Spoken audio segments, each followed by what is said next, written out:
Merci. Bonsoir. Donc, je suis Brigitte Postel. Actuellement, je suis retraitée du CHT, mais j'ai occupé le poste de coordinatrice Pickline site implant Midline. Et donc, ce poste a été créé il y a quelques années. Et donc, j'ai mis en place beaucoup de protocoles, puisqu'ils étaient plus ou moins inexistants au CHT. Beaucoup de protocoles qui consistaient aussi à former le personnel médical, aussi bien au sein du CHT qu'en province nord, à Nouville, à la clinique. Voilà. Actuellement, au CHT, il n'y a plus de coordinateur Pickline. Et je reste pour l'école d'infirmières et pour les prestataires avec lesquels j'ai travaillé pendant très longtemps, la référente. Donc c'est pour ça que je suis là ce soir, en fait. Même si je suis à la retraite, on ne m'a pas oublié.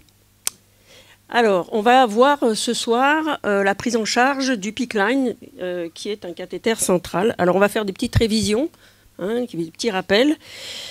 Voilà. Donc, le Pickline, c'est une voie centrale. Et ce qui est important, c'est que la voie centrale, ce Pickline, ce matériel, ne peut pas sortir d'un établissement hospitalier sans prestataire de santé. Un patient qui sort avec une ordonnance où il est noté dessus compresse, pansement et se présente à la pharmacie, c'est pas possible. Il faut que le patient soit mis en relation avec un prestataire de santé. Alors, l'idéal, ça serait que... Alors, je ne sais pas s'il y a des infirmiers du CHT ici. Non, il n'y a que des infirmiers libéraux. D'accord. Ça aurait été bien qu'il y ait des infirmières d'un peu de CHT. Simplement parce qu'avant la sortie du patient du secteur hospitalier sur la clinique ou peu importe, il faut impérativement que les médecins se mettent en relation avec un prestataire. Il y en a 4 actuellement sur le territoire, puisqu'il y en a un petit dernier qui est né il y a à peu près 6 mois. Afin que le prestataire puisse rencontrer le patient, l'informer de la prise en charge, puisse également préparer le matériel nécessaire, mais surtout contacter une infirmière ou un infirmier qui soit habilité à prendre en charge ce dispositif. Si jamais il ne trouve pas d'infirmier qualifié, il peut le former. Donc il faut un petit moment, entre le moment où le patient sort et le moment où où on prévient le prestataire et le patient sort. Voilà. Donc, si un patient vous appelle en disant voilà, il faut faire un pansement et il arrive avec du matériel comme ça, c'est pas possible. Il faut impérativement que vous le mettiez en relation avec son médecin traitant qui rétablira une ordonnance ou qui retourne à l'hôpital pour faire une ordonnance et mettre en relation le prestataire. Alors, on va voir en gros, qu'est-ce qu'une voie centrale? Bon, une voie centrale est un dispositif médical visant à cathétériser un vaisseau de gros calibre. D'accord? Alors, l'extrémité du cathéter se situe... Il ne marche pas. Pourquoi il ne marche pas, hein? Voilà. La zone à laquelle l'extrémité du cathéter va arriver, c'est celle-ci. Voilà. À partir du moment où il se retire d'environ 5 cm de cette zone, on considère que le cathéter n'est plus en voie centrale. Alors, ça implique que certains médicaments ne pourront pas être administrés. Puisque, par exemple, une alimentation parentérale hyperosmolaire ne peut pas être administrée en périphérique, elle ne peut être administrée qu'en voie centrale. Alors, l'extrémité, donc, elle arrive au niveau de la veine, se situe dans la veine cave supérieure au regard de l'oreillette droite. C'est un geste médical, la pose est un geste médical. Elle est réalisée sous contrôle échographique et radiologique dans des conditions d'asepsie chirurgicale. Donc, le patient a pris sa douche avant, l'acte, la veille, le jour de la pose, et il est habillé exactement comme s'il allait au bloc. Alors, le Pickline, c'est un cathéter souple. Il y a c'est la face interne du bras. Donc, peu importe, il peut se situer, c'est au-dessus du coude. Donc, ça peut se situer juste au-dessus du coude, ce qui est un petit peu gênant pour le patient.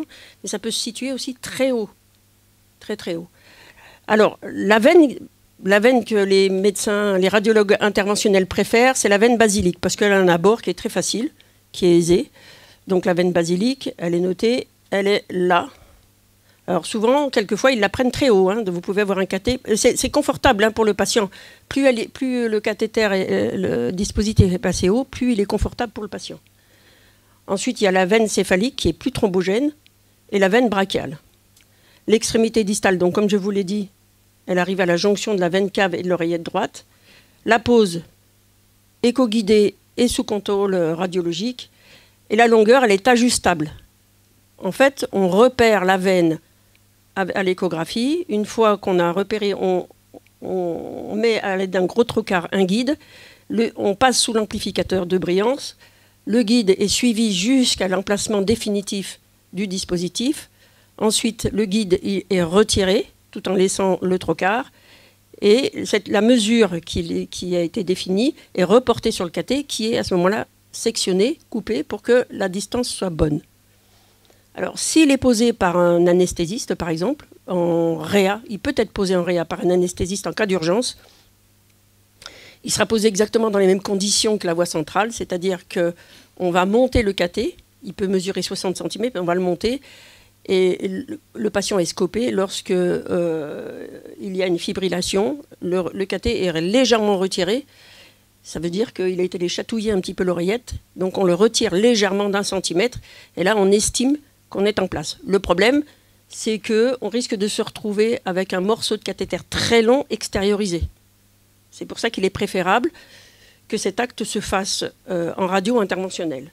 La fixation, alors on ne suture pas un PICC line. Le PICC line est inséré dans un stabilisateur qui peut être aussi bien un grip lock qu'un stat lock. Alors, majoritairement, vous les infirmiers libéraux, vous travaillez avec le grip lock. Le stat lock, moi, je l'ai imposé au CHT parce que je pensais, non, c'est pas que je pensais, c'est que je voyais bien que le grip lock, il ne tient pas si bien que ça par rapport au stat lock. Et puis surtout, la fixation, il est clippé. Vous en avez déjà vu, tous, des grip locks?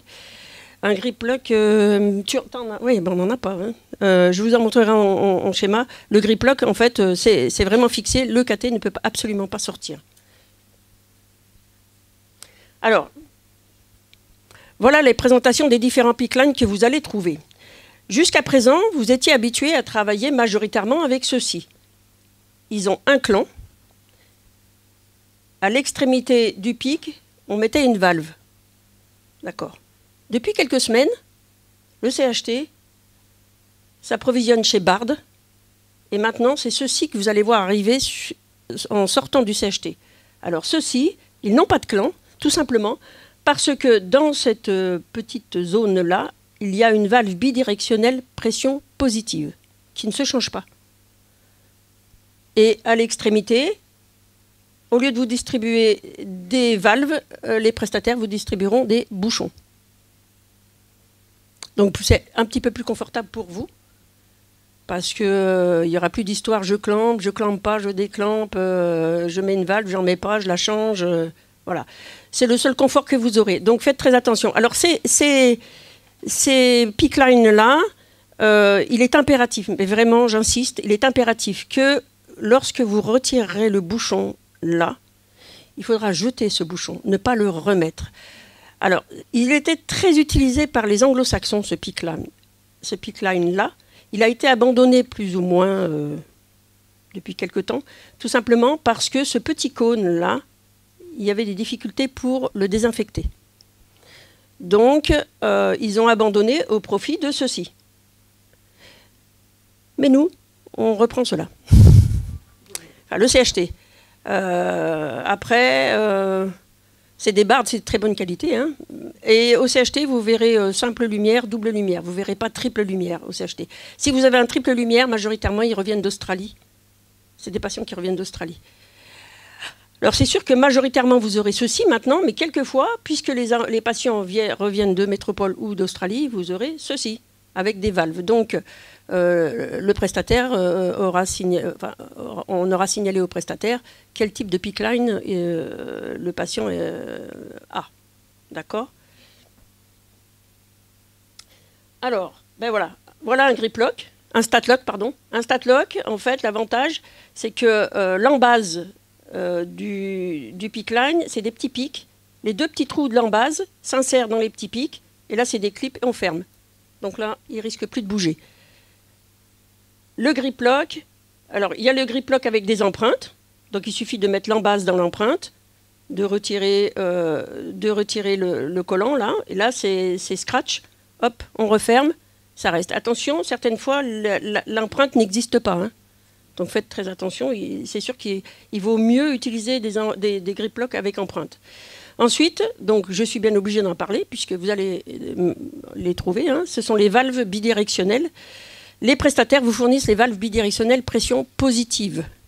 Alors ça veut dire quoi? Ça veut dire que vous pouvez désadapter une seringue, une tubulure du PICC line sans clamper le matériel. Si le CHT, alors faites très attention, parce que les patients, lorsqu'ils sortent du CHT, ont une valve, elle est orange, je vous la montrerai plus tard, et c'est une valve bidirectionnelle pression neutre. Ça veut dire que si vous retirez de cette valve une seringue, une tubulure, il faut clamper le dispositif, retirer la seringue et déclamper après, puisqu'un PICC line ne reste jamais clampé. Le seul moment où vous clampez le PICC line, c'est vous, avec vos pressions, vos valves bidirectionnelles, pression positive, c'est lorsque vous enlevez la valve pour la changer. Autrement, non, vous ne clampez pas le dispositif. Mais attention, méfiez-vous des valves que vous avez lorsque le patient sort. C'est pour ça qu'il faut anticiper. Si le patient a été mis en relation avec le prestataire, ce que Santé Confort fait d'ailleurs, c'est donner une valve au personnel hospitalier de façon à ce qu'au moment de la réfection du pansement, il pose directement la valve bidirectionnelle pression positive. Alors bidirectionnelle, ça veut dire que vous pouvez aussi bien injecter que retirer. Alors les indications du PICC line, c'est une absence de perfusion en périphérique. On a tellement piqué que le patient n'a plus de veine. Alors je sais que vous êtes, certains d'entre vous sont réticents à prélever sur le PICC line, faire des bilans sanguins sur le PICC line. Bah oui, mais si le patient lui a mis un PICC line, c'est qu'il a un capital veineux qui est déficient, et donc c'est tout intéressant pour lui de le conserver. Et puisque ce dispositif est fait pour, il faut impérativement faire vos bilans sanguins dessus. Les patients, les transfusions, les prises de sang. Donc, il est utilisé pour recevoir toutes sortes de médicaments intraveineuses, l'hydratation, l'antibiothérapie, la chimiothérapie, l'alimentation parentérale. Et alors au CHT, sa durée de vie, on estime que nous, au CHT, on voudrait la changer tous les 3 mois maximum, puisqu'on est dans un pays où il fait très chaud. Il y a des risques infectieux. Alors, aux États-Unis, ils peuvent le garder 1 an. Nous, on a arrêté à 3 mois. Au bout de 3 mois, c'est sûr que si le patient a encore 15 jours de traitement, on ne va pas lui enlever pour leur remettre un autre. Mais s'il a encore 6 séances de chimiothérapie, on va changer le PICC line. Les contre-indications. Alors, toute lésion infectieuse du membre supérieur. Les antécédents de radiothérapie du sein et curage ganglionnaire, donc pour les femmes. L'existence d'un lymphœdème. Une fistule artério-veineuse. Les néphrologues ne refusent catégoriquement que des patients soient porteurs de PICC line, puisqu'ils veulent conserver les abords veineux, même si ce sont des patients qui ne sont pas encore dialysés, hein. C'est des insuffisants rénaux. Ils ne veulent pas, pour conserver le capital, pour pouvoir ultérieurement leur poser une fistule.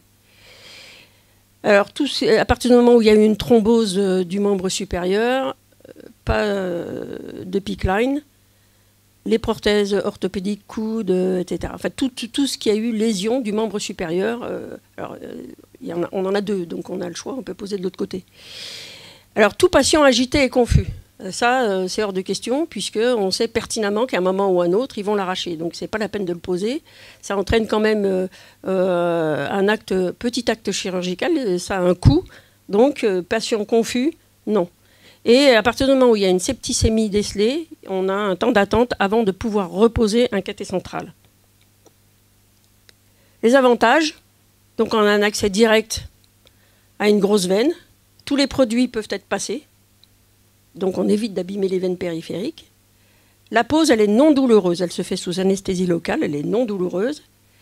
C'est une utilisation et un entretien à domicile. Donc ça a permis quand même à des patients de retourner à domicile. Avant, c'était la voie veineuse centrale, hein.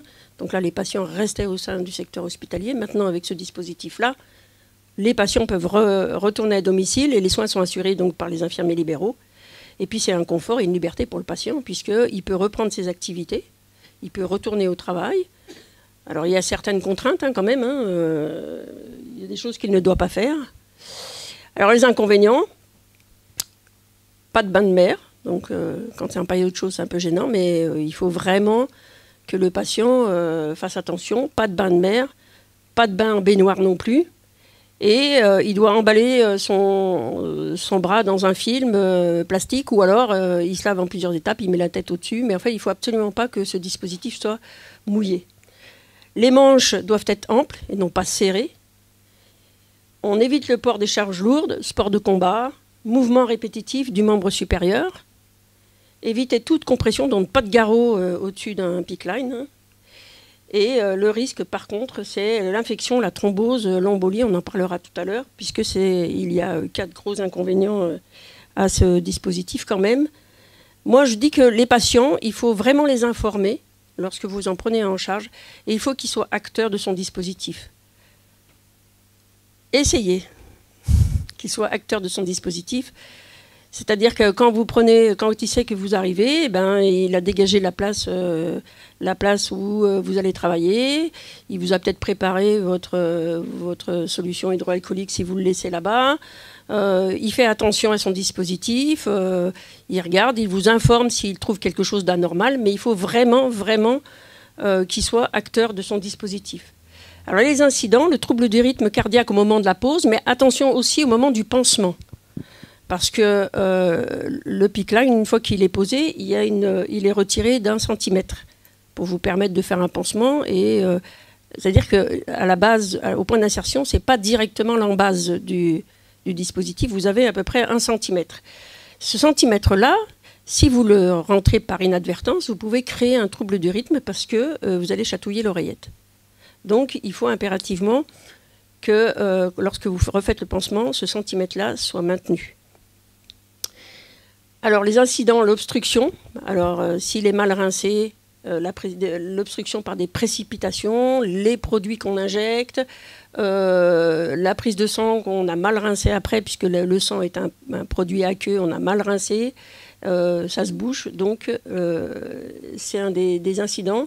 L'infection, l'arrachage et la thrombose. Alors les opérateurs, comme je vous l'ai dit tout à l'heure, majoritairement ce sont les radiologues interventionnels qui les posent. Donc il y a un rendez-vous, ça se fait pas, ça peut éventuellement se faire en urgence, mais majoritairement il faut un rendez-vous comme on prend un rendez-vous pour une intervention, pour une pause de Pâques, etc. Sous anesthésie locale, sous échographe et amplificateur de brillance. Et comme je vous disais tout à l'heure, en réel, les anesthésistes peuvent être amenés à le poser en urgence. Alors, utilisation, entretien et surveillance. C'est là on va aborder. Alors, le pansement, il est fait immédiatement après la pause. D'accord ? Vous, ensuite, lorsque vous prendrez en charge un patient, normalement, vous avez une fiche de sortie, je dis bien normalement, vous avez une fiche de sortie qui indique la date du dernier pansement, la longueur qui a été posée, le nombre de centimètres extérieurs, parce que l'infirmière du CHT a très bien pu le tirer un tout petit peu, hein, ça peut arriver. Voilà, donc vous saurez quand est-ce que vous devrez refaire le pansement. Il se fait tous les 7 à 8 jours. Donc s'il a été fait le jour de la sortie, il se fera 7 à 8 jours plus tard. Mais on doit refaire le pansement s'il est décollé, s'il est humide ou souillé. C'est impératif de le refaire. Alors, il faut voir avec les prestataires pour qu'ils puissent éventuellement vous fournir un petit peu plus de matériel. Après, je ne sais pas, moi personnellement, comment la CAFAT vous prend en charge la réfection d'un pansement hors ces 7 ou 8 jours. C'est gratos ?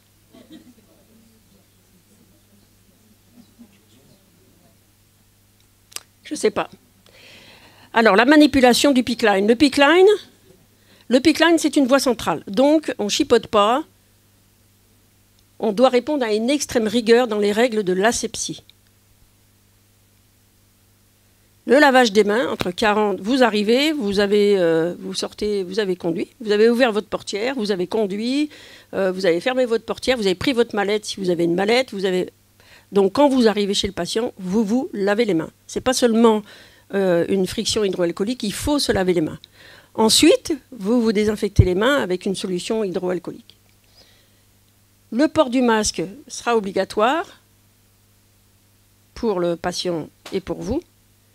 Et en cas de réfection de pansement, il faudra rajouter une charlotte. Votre tenue devra être propre, donc l'idéal c'est d'avoir un tablier ou une blouse à usage unique, des gants stériles. Ça c'est ce qu'on rajoute pour la réfection du pansement. La manipulation des lignes, de la voie, de la valve doit se faire avec des compresses imprégnées de solution hydroalcoolique. Alors, ça peut être de la bétadine, vous choisissez celle que vous voulez. Moi, ça m'est égal. Alors, le rinçage pulsé, c'est très, très, très important dans la prise en charge d'un PICC line. C'est ce qui va permettre de garder et de maintenir la perméabilité du dispositif. Alors, le rinçage en mode pulsé est un moyen plus efficace pour prévenir l'obstruction, ce qui est une des complications les plus fréquentes au niveau de ces dispositifs. Ensuite, c'est un séparateur, puisque en évacuant la totalité des solutés, il évite de précipiter la précipitation entre deux médicaments qui peuvent ne pas être compatibles.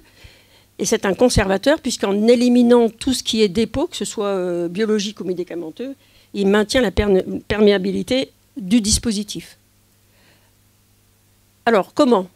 C'est simple, avec une seringue, il consiste à injecter avec des pressions et des temps d'arrêt des petites doses de sérum physiologique, de façon saccadée, et afin d'éliminer tout ce qui est médicaments, dépôt, qui est maintenu. En fait, il fait un petit système de petite machine à laver, quoi, hein, pop, pop, et ça décolle tout. Le matériel. Alors, il ne faut absolument pas utiliser des seringues inférieures à 10 ml. Tout simplement parce que la pression que vous avez dans une seringue de 2 ml, 5 ml, elle est supérieure à la pression que vous avez dans une seringue de 10 ml. Le risque, si vous prenez des seringues inférieures, c'est la rupture du dispositif. Alors moi, je l'ai déjà vu une fois sur un pack. C'était pas un PICC line, mais je l'ai déjà vu une fois sur un pack. La rupture du cathé, il a fallu aller le chercher sous endoscopie, puisqu'il provoquait des troubles du rythme, hein, le petit morceau qui se baladait.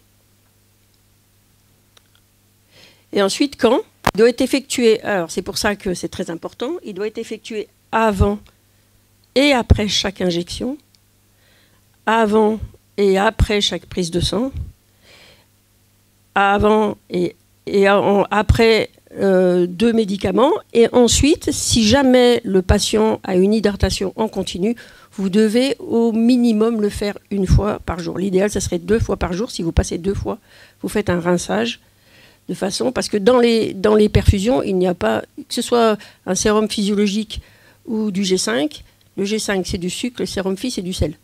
Donc, les dépôts vont se créer si on laisse comme ça couler pendant 24 heures une perfusion à un tout petit rythme. Voilà. Et automatiquement, il sera fait aussi le rinçage au moment de la réfection du pansement. Alors, je vous ai fait un petit truc rapide. Donc, en premier, on désinfecte les sites de connexion avec des compresses imbibées en effectuant un système de rotation pendant 30 secondes sur l'extrémité du cathé si c'est à valve intégrée. Si ce n'est pas valve intégrée, ça sera à la valve extérieure. Ensuite, on fait un rinçage pulsé de 10 ml. Si vous administrez un médicament, vous effectuez l'injection. Et ensuite, vous faites un rinçage pulsé de 10 ml. Donc 3 poussées. Si jamais vous faites un prélèvement, vous prélevez 10 ml du purge que vous éliminez. Alors vous le prélevez soit à la seringue, soit avec des tubes secs, vous en prélevez 2. Et à ce compte-là, vous aurez déjà adapté un vacuténaire. Si vous le faites à la seringue, avant d'effectuer le prélèvement, vous adaptez le vacuténaire et ensuite vous effectuez le prélèvement en respectant le sens des tubes. Alors je crois que c'est d'abord tube vert, tube à iono, après tube sec pour pas que le produit du tube à iono se mélange avec l'anticoagulant du tube bleu. Voilà, bon, vous le connaissez, le sens des prélèvements. Et ensuite, comme le sang est un produit aqueux, le rinçage sera de 20 millilitres.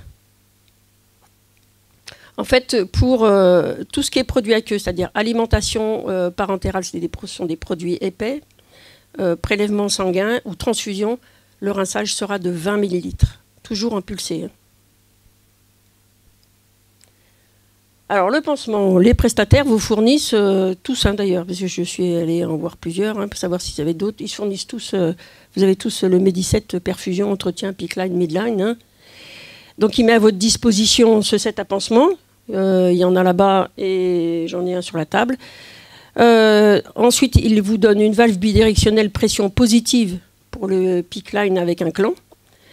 Et maintenant, il vous fournira des bouchons, plusieurs. Puisque contrairement à la valve, attention, la valve, vous la changez une fois par semaine. Les bouchons, si vous intervenez tous les jours pour faire des injections, il faudra changer tous les jours les bouchons. Donc il faudra, le prestataire mettra à votre disposition. Je me suis renseignée, ils m'ont dit qu'ils en avaient beaucoup. Donc normalement, ils vous en fourniront beaucoup. Ensuite, ils vous fournissent aussi le stabilisateur. Majoritairement, ils vous fournissent un grip lock et exceptionnellement un stat lock. Le stat lock, vous allez pouvoir le voir lorsque le patient sort du CHT, il sortira avec un stat lock. Donc vous pourrez voir. Mais je sais que exceptionnellement, mais vraiment très exceptionnellement, certains prestataires fournissent des grip locks. Ensuite, ils vous fournissent un flacon d'antiseptique, un flacon de savon antiseptique et un flacon de solution hydroalcoolique. Alors, quand faire le pansement? Comme on l'a dit, le lendemain de la pause et tous les 7 à 8 jours. Lorsqu'il est décollé, voilà, donc ça, on peut le prévenir très très facilement. Je vous montrerai comment.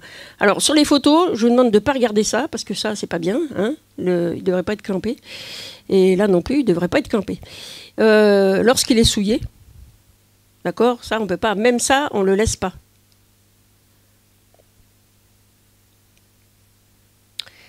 Alors, le pansement, en étape 1, lavage des mains, comme je vous ai dit tout à l'heure, 40-60 secondes. Donc, le lavage des mains, il y a des fiches qui sont faites. Hein, c'est pas seul, je pense que vous savez comment vous lavez les mains lorsque vous faites un soin. On effectue une friction hydroalcoolique pendant 30 secondes.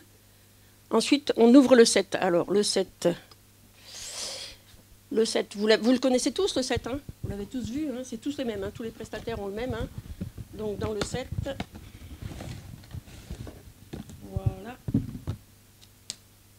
Vous avez des champs, vous avez des seringues, vous avez des gants, un trocard, tout ce qu'il faut pour faire le pansement.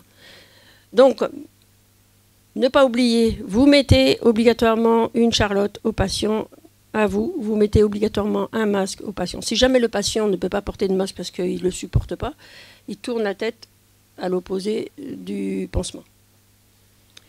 Il est impératif de vérifier qu'il n'y ait pas d'œdème, d'écoulement à travers le pansement, puisque c'est un pansement semi-perméable transparent. On peut voir s'il n'y a pas d'œdème, pas d'écoulement, pas de douleur, pas de rougeur. Le PICC-Line est indolore. Si jamais le patient a mal, c'est qu'il y a un problème. Vous retirez le pansement de la valve. Alors oui, je suis partisante des pansements de valve. Je sais que certains d'entre vous ne veulent pas mettre de pansement ou estiment que ce n'est pas nécessaire. Alors, déjà, c'est une histoire d'hygiène. Ensuite, on peut très bien arracher parce qu'un enfant peut s'agripper à ce truc qui pend. C'est pas très agréable hein, d'avoir un truc qui pend au niveau du bras. On peut l'accrocher en s'habillant, on peut l'accrocher n'importe quand. Donc, moi, je suis partisante du pansement sur la valve. Donc, c'est pour ça que j'ai marqué « retirer le pansement de la valve ». Et puis, on retire délicatement le pansement semi-perméable. Pour sécuriser, alors, vous avez dans les sets, vous avez des pansements micropores, là, comme ça. Alors, avec un Statlock, avec un grip lock, c'est bien parce que c'est extensible et ils sont pas mal. Avec le Statlock, ce sont des pansements un peu micropores. Donc, l'idéal, c'est de le mettre juste en dessous du point d'insertion et non pas sur le point d'insertion. Juste en dessous, ce qui va permettre de maintenir. Ça, c'est le centimètre. Vous voyez, il y a le centimètre dont je vous parlais, c'est ça. Ça, c'est l'embase. Le centimètre, c'est ça. Normalement, il doit être retiré d'1 centimètre. Si vous ne l'avez pas, le centimètre, retirez-le. Vous pouvez le prendre, vous n'allez pas sortir de la voie centrale. Retirez-le, parce que si vous ne l'avez pas, vous ne pourrez jamais poser votre bandelette qui va maintenir le dispositif pendant que vous ferez le pansement. Donc vous sécurisez le PICC line, et tout en laissant le point d'insertion visible. Ensuite, vous effectuez une friction hydroalcoolique. Ne pas oublier de préparer son champ. Donc vous ouvrez tout de suite l'ampoule. Vous préparez tout en fait avant, hein, avant de mettre un gant. Vous préparez tout. Vous préparez votre seringue, vous purgez votre valve, vous cassez l'ampoule après l'avoir désinfectée. Vous préparez tout votre champ. Donc il faut anticiper. Bon, la première fois qu'on fait un pansement, on ne sait pas trop, on se trompe. On utilise pas mal de gants stériles, hein, donc il faut avoir une petite réserve parce que vous avez oublié de dévisser les bouchons des solutés alcooliques, parce que vous avez oublié d'ouvrir votre ampoule, etc. Donc il faut anticiper le pansement, se faire un petit défilé du pansement dans la tête pour savoir, pour pas brûler les étapes. Ensuite, vous enfilez un gant stérile, vous ouvrez le champ, et vous disposez le matériel nécessaire sur le champ. Vous imbibez les compresses de savon antiseptique, des compresses de sérum phi et des compresses de solution de façon à ce que vous ayez tout de près. Voilà. Ensuite, vous enfilez votre deuxième gant. Alors, il faut bien noter le repère. Donc, le repère, c'est ce que je vous disais, le centimètre entre la peau et l'embase. Avant de retirer le stabilisateur, et veillez à ne pas retirer tout. Si vous avez retiré par mégarde le pic, vous ne le réintroduisez pas. D'accord? Vous pouvez, je vous dis, le retirer jusqu'à 5 cm plus le centimètre existant, ça fait 6 cm. Au-delà de 6, il faut prévenir le médecin qui a pris en charge le patient qu'on risque de ne plus être en voie centrale. Donc là, on va faire une radio pour savoir où il en est. Il peut toujours être en voie centrale, hein, ça dépend. Chaque la veine cave, on n'a pas tous la même dimension de la veine cave. Hein. Ensuite, vous retirez le PICC line du stabilisateur, vous décollez le stabilisateur de la peau, vous retirez les gants et vous faites une friction. Alors, c'est ce que je vous dis là, c'est rapide, mais vous l'avez dans le petit... Alors là, c'est Santé Confort, hein, puisque c'est Santé Confort qui nous invite. Vous avez dans le petit cahier qu'il vous distribue, vous avez le déroulé du soin. D'accord ? C'est pour ça que je passe un petit peu vite là-dessus. Ensuite, hop, l'étape 3, vous enfilez une deuxième paire de gants.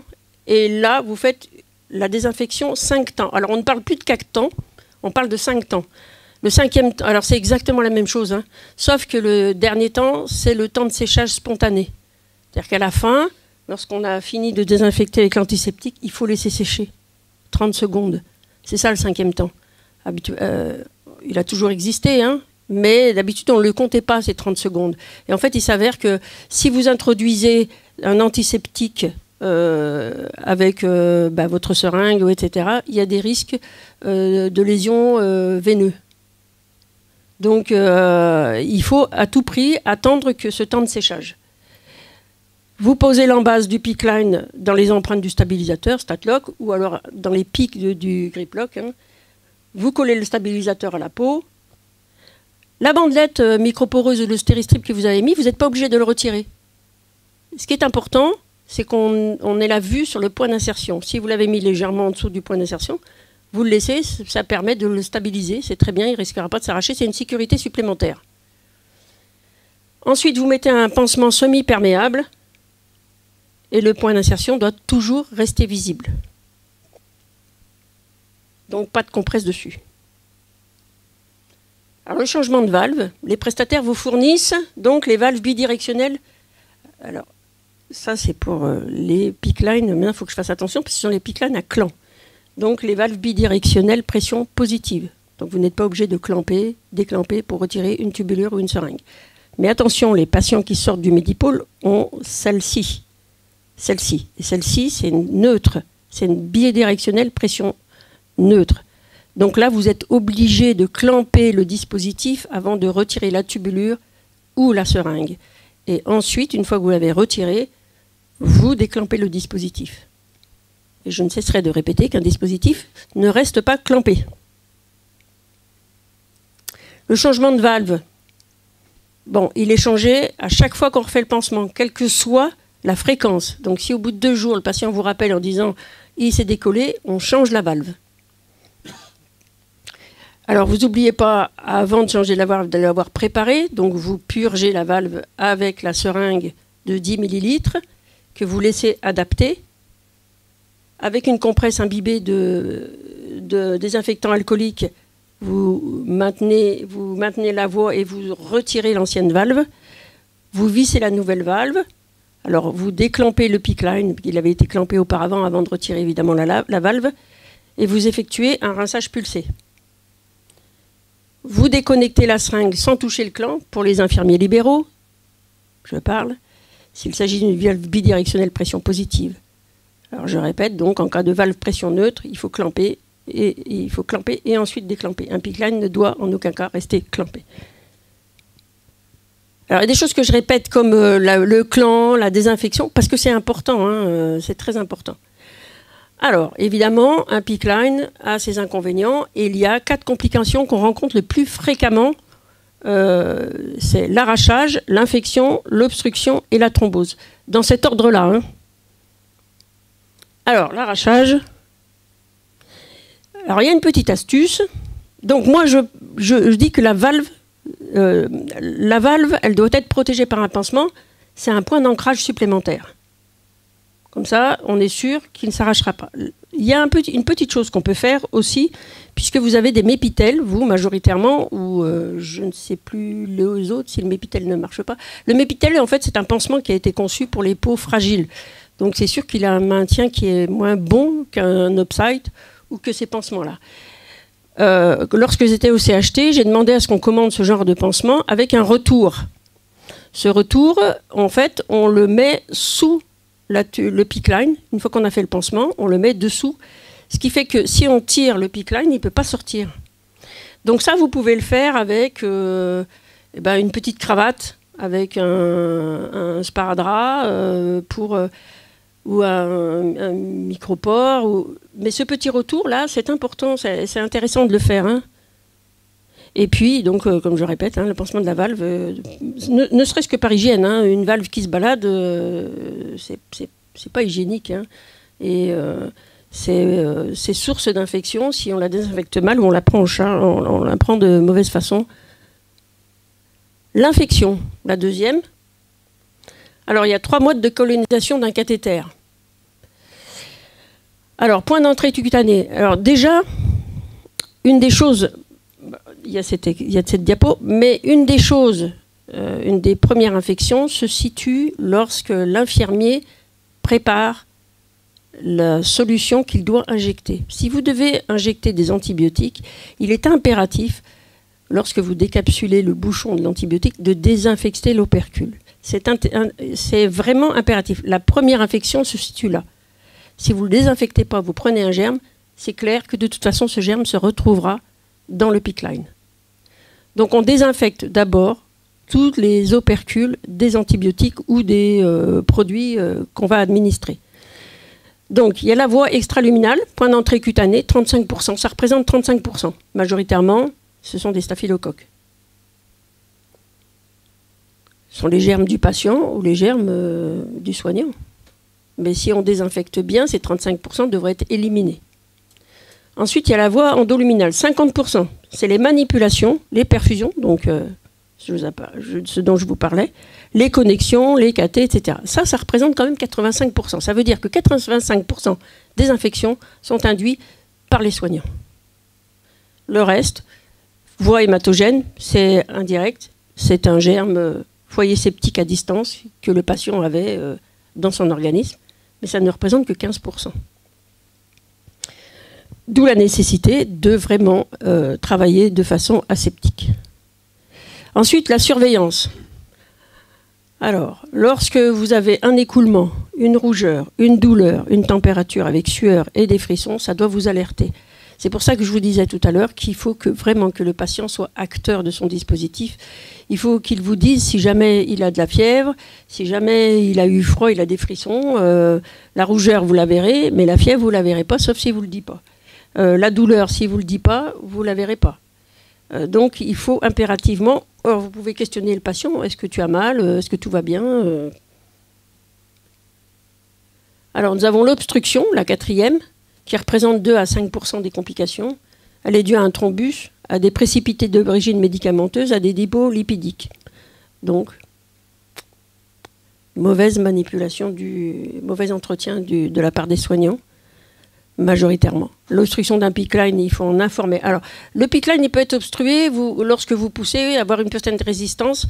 Il faut d'abord essayer de mobiliser le bras du patient, puisqu'il y a peut-être l'extrémité du cathé qui est plaquée contre l'endothélium. Donc, vous mobilisez le bras, vous essayez un petit peu, vous insistez un petit peu. C'est pas parce que vous n'arrivez pas à pousser tout de suite que automatiquement, il faut l'adresser immédiatement au médecin. Vous avez des petites manipulations à faire auparavant.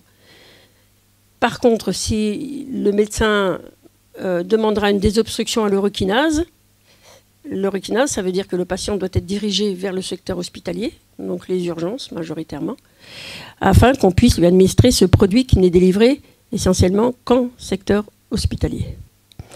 Et si on n'arrive pas à déboucher son pic, le pic doit être retiré.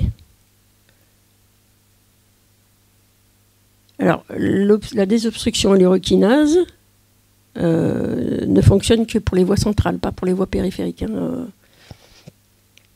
Alors, la surveillance pour éviter cette complication, c'est un bon reflux sanguin, un rinçage pulsé aisé et un débit de perfusion correct. Alors, je vous marque je vous présente un petit peu l'urokinase, mais vous n'aurez pas à l'administrer, vous, puisque c'est en secteur hospitalier. C'est un antithrombolique, donc ça lise le thrombus. Alors, ce n'est pas de l'héparine, hein, puisque l'héparine va décoller le thrombus et va l'injecter dans la circulation. Lactosolve est un antithrombolique, donc il va liser et le détruire. Et c'est uniquement sur prescription médicale. C'est très long, hein. En secteur hospitalier, la désobstruction à l'urokinase, il faut compter une bonne heure. Il faut prendre le temps minimum, hein, une bonne heure. La thrombose, donc les signes cliniques, vous avez l'œdème, la douleur, le dysfonctionnement du dispositif et la décoloration du membre.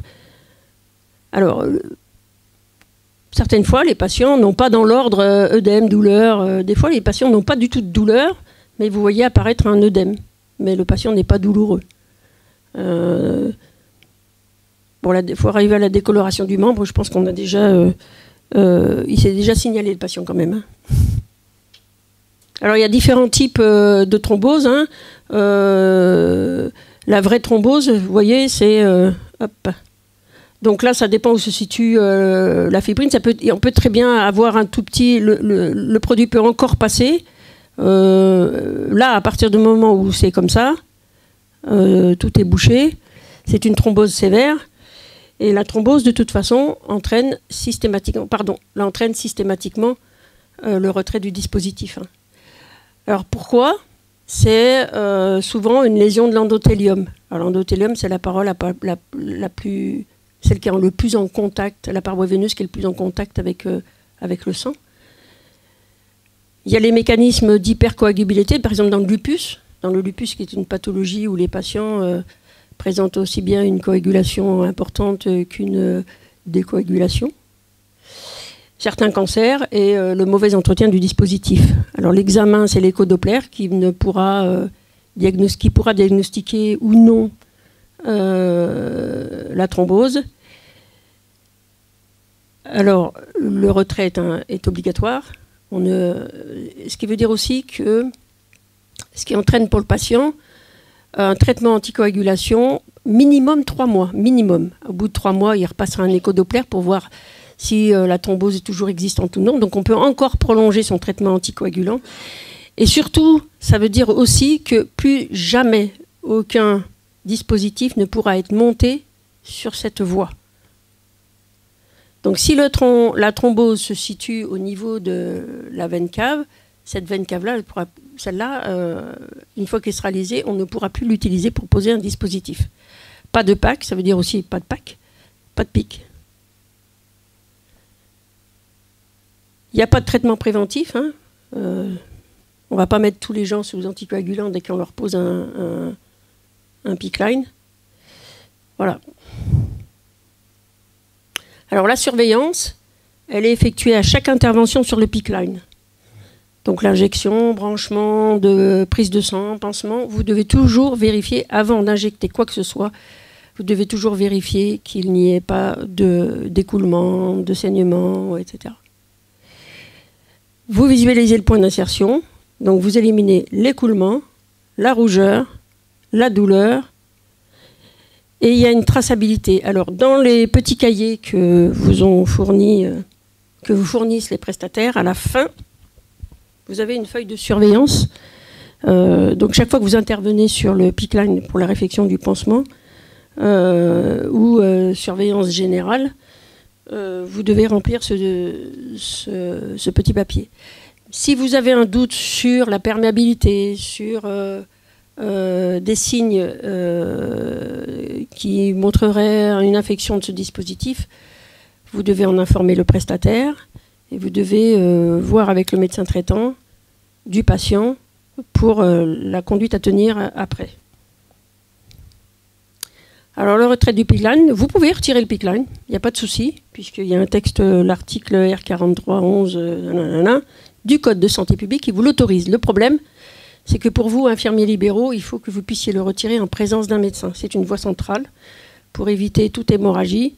Tout risque, il doit y avoir la présence d'un médecin. Or, vous ne pouvez pas coordonner le retrait du PICC line avec un médecin, le médecin du patient. Donc c'est pour ça que majoritairement et souvent, le PICC line est retiré en secteur hospitalier dans le service où il a été posé, lors d'une consultation, lors de la fin du traitement, etc. Si jamais le patient retire accidentellement son PICC, vous avez, comme je vous disais tout à l'heure, vous avez à sa sortie un document qui précise la longueur du dispositif, quand il a été posé, quel type, etc. Il y a la longueur. On a pu poser, par exemple, je ne sais pas, 35 cm, 38 cm, je prends 38. 38 cm. Il faut que, si le patient n'a pas jeté son dispositif à la poubelle, que vous regardiez s'il y a bien 38 cm de retiré, pour être sûr qu'il n'y ait pas un petit morceau qui soit resté dans la veine cave et qui ne soit pas parti un petit peu dans la circulation. Surtout, de toute façon, il restera bloqué au niveau de l'oreillette. Hein. Donc, c'est un réflexe qu'il faudrait avoir si vous avez la possibilité d'avoir la vue sur le PICC avant qu'il soit jeté. C'est d'être sûr que la longueur posée est bien la longueur retirée. Alors, il faut que je vous parle quand même du midline. Parce que je sais que certains d'entre vous ont eu des midlines en entretien. Normalement, le midline ne sort pas de l'hôpital. Pour une des deux raisons. Il n'y a pas de nomenclature pour la prise en charge de ce dispositif, qui est un peu un dispositif un peu bâtard, puisque c'est une voie périphérique, mais pris en charge comme une voie centrale. Or, pour la CAFAT, si c'est une voie périphérique, ça sera pris comme une voie périphérique, c'est-à-dire que vous n'aurez pas le matériel requis pour pouvoir le changer.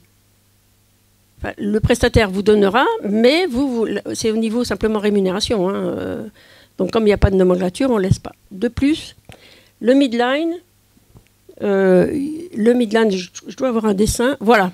Le midline, il arrive au niveau axillaire, là. Contrairement au PICC line qui arrive là. Il arrive au niveau axillaire. Il y a très longtemps, le CHT avait déjà fait venir des midlines et on avait arrêté tout simplement parce qu'on s'était rendu compte qu'il y avait une augmentation assez importante de thrombose.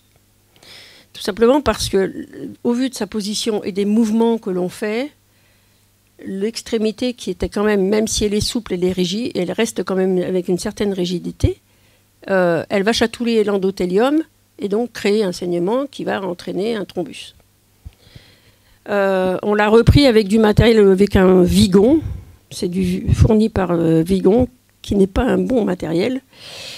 Et donc, comme on n'a pas suffisamment d'antériorité, bien que maintenant ça fait 4 ans, 5 ans qu'on les a repris, on n'a pas suffisamment d'antériorité, ils ne veulent pas les laisser sortir. Mais je sais que certaines fois, vous risquez d'en avoir parce qu'un interne ou un médecin a décidé quand même de faire sortir le patient avec son midline. Donc, la prise en charge, elle est exactement comme le PICC-Line. Le pansement est exactement de la même façon. Par contre, là, vous aurez la valve. Hein. Vous aurez la valve. Un des inconvénients avec ce dispositif Vigon... Ah bah j'en ai un là. J'en ai un. Alors, ah bah si, j'avais un StatLock. Ben voilà, un StatLock. Ah bah je l'ai cassé. Ouais, pardon. Je l'ai cassé. Mais je l'ai tellement manipulé que... Alors, l'inconvénient de ce dispositif, et je crois que je l'ai perdu d'ailleurs, normalement, il doit avoir cette petite étiquette dessus qui vous indique que c'est un midline et non pas un PICC-Line. Alors c'est important parce que ça veut dire que tous les produits ne pourront pas être passés dessus. Ensuite, et je l'ai perdu, effectivement, normalement, il y a un clan. Et il n'y est plus, parce que c'est un clan qui se retire très facilement dans ce matériel-là, sur le matériel Vigon. Et si vous n'avez pas de clan, le changement de valve va être assez compliqué. Donc si jamais vous avez un midline, donc le midline, voilà, ça c'est une longueur standard. Hein. Si vous avez un midline, faites très attention à ce que le clan existe. D'accord. Donc, c'est un cathé périphérique, mais vous le prenez en charge exactement de la même façon. On ne voulait pas compliquer les choses. Vous voyez, le clan, là, voilà, c'est ce clan-là. Et ce clan-là, il se retire très facilement. Voilà, celui-là. Il se désadapte très facilement par la petite fente, là. Je pensais l'avoir, mais non, je l'ai perdu. À force de le démontrer, je l'ai perdu. Ben non. Bon. Donc, il possède une petite étiquette. Il n'existe qu'en une lumière. Il existe sur le territoire, hein, on ne le prend qu'en une seule lumière. Hein. Voilà comment vous pouvez le différencier. Bon, après, la qualité, c'est pas une super bonne qualité. Hein. Le Vigon que le CHT a choisi, c'est pas un dispositif... Enfin, moi, je le trouve pas génial, quoi. Hein. Donc la contre-indication, les produits nécessitant une voie centrale, les solutés hyperosmolaires, la nutrition parentérale hyperosmolaire, les produits vénotoxiques type chimiothérapie, les produits irritants et un remplissage massif. On ne va pas mettre sur un midline. Les contre-indications sont à peu près les mêmes. Les indications, mauvais capital veineux, nécessité d'une voie périphérique supérieure à 7 jours. Alors le midline, il est posé par les IAD. Il est posé en salle de réveil, il n'y a pas besoin de rendez-vous, il suffit d'appeler, quand l'IAD est disponible, il appelle, il dit descendez le patient. Et c'est posé sous échographie pour faire le repérage. On fait juste le repérage de la veine, et il est posé en stérile, hein, évidemment, et il est posé directement sur le lit du patient, mais en salle de réveil, non pas au pied du lit du patient. Alors, ce qu'il faut retenir, le pansement du PICC-Line est toujours transparent et pas de compresse. Vous devez toujours avoir la vue sur le point d'insertion. Ça permet de contrôler donc son aspect et de réagir tout de suite si jamais il y a des rougeurs, des écoulements ou autres signes. Il faut respecter les recommandations des manipulations d'une voie centrale, donc une asepsie rigoureuse.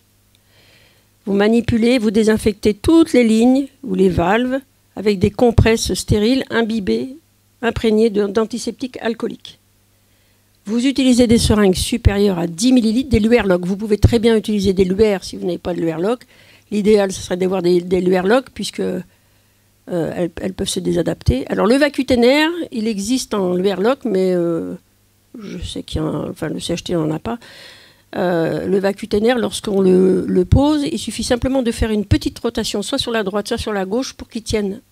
Alors, il tiendra moins bien que, évidemment, un Luerloc qu'on visse, mais il tiendra quand même, ce qui permettra de tout lâcher pour pouvoir adapter les tubes.